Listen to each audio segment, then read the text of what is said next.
Good day, y'all. Coach Mac, Dr. Mike McPherson. This is slide 15 from Success is Your Habit. Talk about gratification, instant gratification versus delayed gratification, right? You're going to go out, you just earned a whole bunch of money, a couple $100, $1,000, let's say. You're going to go out and spend that right now for that instant gratification, or you're going to set it aside, you're going to invest it, you're going to do something with it to either make more money with that money or to put it towards something you've really been working hard to kind of save up and earn. Maybe it's a vehicle, a down payment on a house, I don't know, whatever it is, right?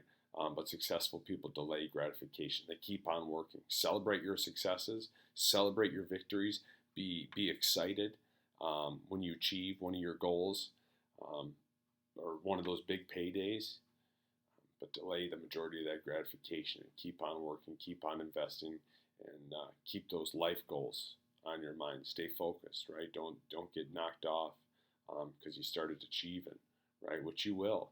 Stay focused. Stay determined. Keep your eye on the prize. Eye of the tiger. Rocky. I wish you success.